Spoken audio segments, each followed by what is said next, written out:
मैया 17 नभेम्बर बिथांखियाव उदालगुरिनि नलबारि फिल्डआवहाय BPI मुंनि मोनसे राजखान्थि हान्जानि मोनसे मेल जादोंमोन। बे मेलाव जोंनि इउ पिपल हान्जानि एगेन्सै बा जोंनि दैदेनगिरि प्रमद बर' बिथांनि एगेन्सआव जि बाथ्रा बुंदों बिनि सायाव एसे खेंफोरथि होनो थाखाय दिनै आवगायनाय जाबाय। गिबियाव मैया जाय बिथाङा BPI नि जि बाथ्रा बुंदों बेयो जोबोद नेहाद राव, जेराव जायखौ सभ्य समाजाव बाहायनाय जाया आरो बे सोदोबखौ बाहायनायनि थाखाय जोङो जोबोद मुगैनाय सोंखारिनाय मोनसे सानदों। मानो होननानै बुङोब्ला बे मोनसे सभ्य समाजाव जेरैबायदि राव बुंबाय बे रावखौ आं दिनै बुंफिननो गोसो गैया, खारन बिथाङा मैया जिबायदि बाथ्रा बुंदों जोंनि दानि BTR नि चिफ प्रमद बर' आरो बारग' BTC नि चिफ हाग्रामा महिलारि बिथांमोन सानैखौ जिबायदि रावजों सोंखारिदों बे रावखौ माने कुनु दिना सभ्य समाजा गनायनो हाया आरो बिथांनि बे रावनि थाखाय जोङो उदालगुरि जिल्ला कमिटि UPPL निफ्राय जोङो निन्दा होदों, मुगैदों। बिथाङा जाहाथे नैबे सभ्य समाजाव बेबायदि बाथ्राखौ बुंनो नाङा। नंगौ, गणतान्त्रिक भाबै बयहाबो बुंनो हानाय अधिकार दङ, राजखान्थि खालामनो हानाय गोहो दङ, नाथाय सभ्य समाजनि सभ्य बाथ्राजों माने बुंनाया मोजां आरो बिथाङा जुदि रोङाब्ला बेखौ सोलोंना लानाया मोजां। सभ्य समाजाव बबे रावजों रायलायनानै सोद्रोमसिनि सिनायथिखौ होनाय जायो। बिथांनि बे रावजों जोङो जोबोद लाजिनाय मोनदों। आङो सानो जों बर' हिसाबै बिथाङाबो सासे बर' रावजों बुंदों, बर' मानसि। बिथांनि जिखिनि बुंनाय बे रावखौ खोनानानै आं गाव सासे बर' हिसाबै जोबोद लाजिनाय मोनदों। खारन BPI जाय पलिटिकेल पार्टिनि नामा मोनसे इन्टारनेशनेल शब्द दंलायबावो। इन्टारनेशनेल शब्द थालायनाय बे पलिटिकेल पार्टिनि सासे दैदेनगिरिनि रावा बेबादि जानाया सुबुं समाजनि थाखाय जोबोद मुगैथाव आरो दुखुनांथाव। आरो आं खावलायदों बिथांखौ बे बाथ्रा बुंनायनि थाखाय निमाहा लानांगौ जोंनि प्रमद बर' आरो हाग्रामा महिलारि बिथांनियाव।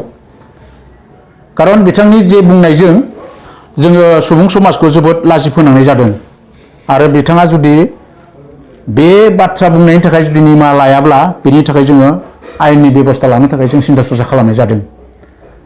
जों सानदों नगयनो मोनसे पलिटिकेल पार्टिया बेवहाय मेल खालामफैदों, जोंहा बेखौ साननो गोनां जेबो गैया। खारन बे भुटार पार्टी होननाय बे पार्टिया बबेनिफ्राय जोनोम जादों, माब्रै जादों जों बेखौ मिथिनो लुगैया आरो मिथियाबो। नाथाय जों बिनि दैदेनगिरिफोरनि समाजखौ जिथु लिड खालामदों जों दुखु नांदों।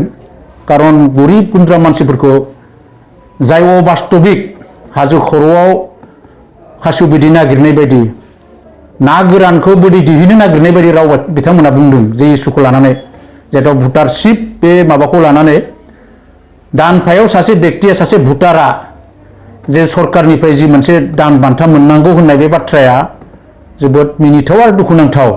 आरो बे बाथ्राजोंनो दिनै जोंनि ओनसोलाव जोंनि समाजाव बिथांमोना गोबां माने जाम्बा जाम्बि रायजो राजाफोरखौ मिसलिड खालामबाय थादों आरो बे मिसलिड खालामनायनिफ्राय समाजा जोबोद खहा जादों।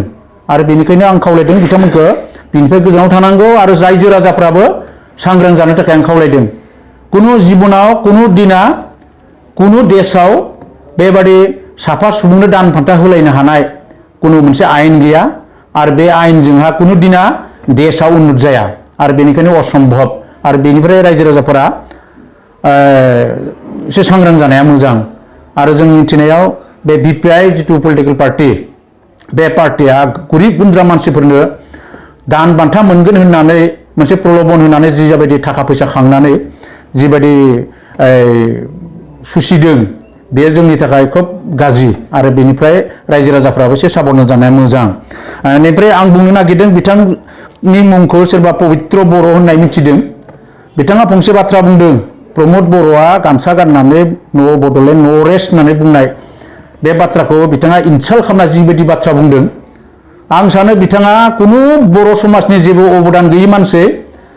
बड'लेण्डआ मा जादों मा जायाखै बिनि थाखाय बेहा बुंनो हानाय जेबो अधिकार गैया होनना आं सानो।